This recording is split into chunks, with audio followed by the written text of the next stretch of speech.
Qala al-muallif rahimahullahu ta'ala wa nafa'ana wal muslimin wa amaddana bi asrarihi wa anwarihi fid dharain amin. Faslun fi ahkamil wudu'i, fasal mengenai hukum wudu. Al-wudu'u, wudu secara bahasa itu mempunyai arti an-nadhafah, bersih. Dalam istilah wudu menggunakan air pada anggota tertentu yang dibuka dengan niat tertentu.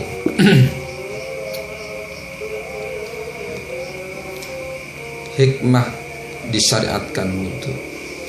Wudu disyariatkan pada malam Isra Mi'raj bersamaan dengan difardhahkannya sholat.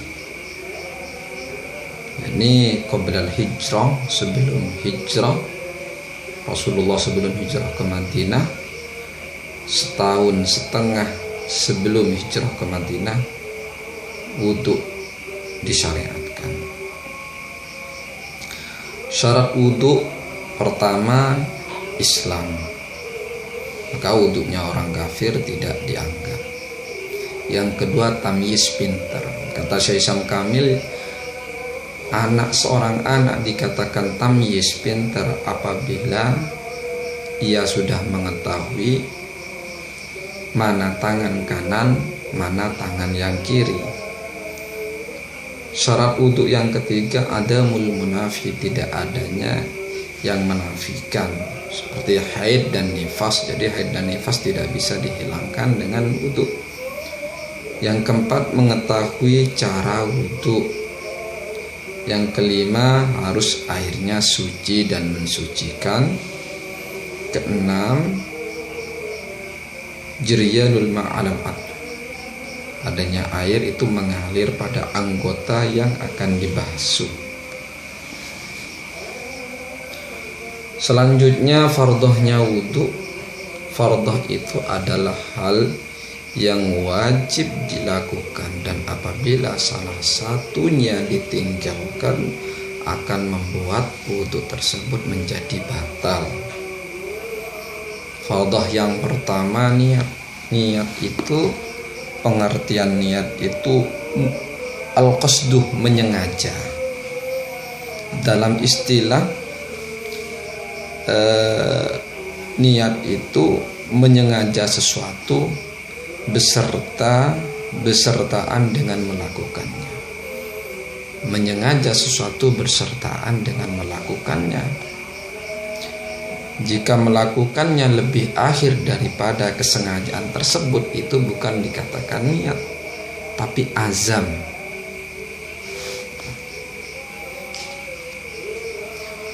Niat tentunya dalam hati.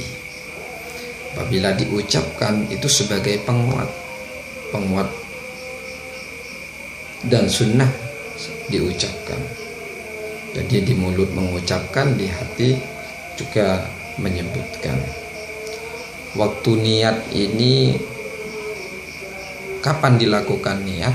Niat dilakukan saat membasuh awal bagian dari wajah. Jadi bersamaan dengan basuhan bagian wajah. Mengapa harus niat?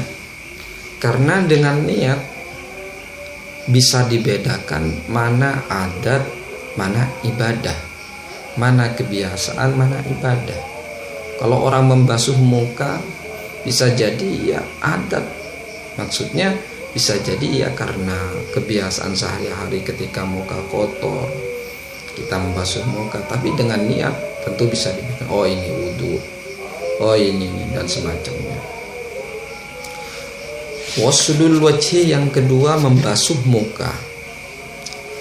Membasuh muka, batasan muka itu dalam batasan memanjang, yaitu antara tempat-tempat yang umumnya tumbuh rambut kepala. Yang umumnya tumbuh rambut kepala dan pangkalnya lahyaini, dua rahang. Lahyaini rahang yang ujungnya dua tulang nih, yang ditumbuhin gigi nih, yang ujungnya bertemu di janggut, pangkalnya bertemu di telinga. Nah, ini panjangnya. Jadi biasanya di tempat tumbuhnya rambut. Kalau misalnya botak ya tetap di sini biasanya. Dan bentuk lebarnya antara kuping ke kuping. Jadi saya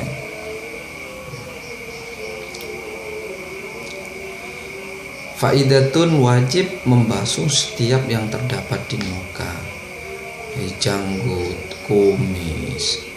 Cuma kalau tebal ya cukup dibasuh di luar-luarnya aja. Tapi kalau tipis harus semuanya di dalam terkena. Bagaimana membedakan tipis dan tebal ketika kita ada di depan seseorang yang berjanggut dan tidak terlihat adanya kulit di dalamnya, itu udah dikatakan tebal. Masalah yang ketiga, membasuh dua tangan ma'al mirfaqain hingga ke siku, dari tangan dari ujung sampai ke siku. Jadi dibasuhnya sini lebihin dikit. Jadi masalahnya sekarang bagaimana kalau orang yang bagian tangannya itu yang tempat membasuh itu potong, diamputasi atau terpotong misalnya, maka yang dibasuh sisanya. Tapi kalau semuanya sampai siku itu tidak tersisa, maka tidak wajib dibasuh. Yang keempat,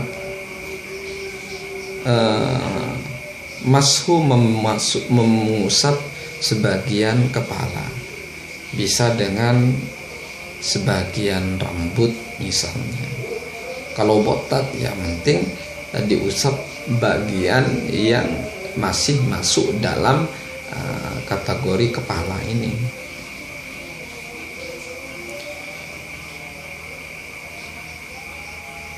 Yang kelima, membasuh dua kaki hingga mata kaki. Jadi dibasuh semua. Apabila kakinya dipotong sama dengan tangan, maka yang dibasuh sisanya.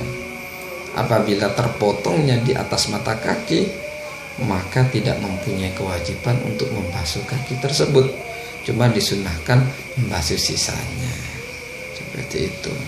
Dan fardhu yang keenam itu tartib dilakukan secara berurutan, dari niat dulu, basuh muka, dan seterusnya.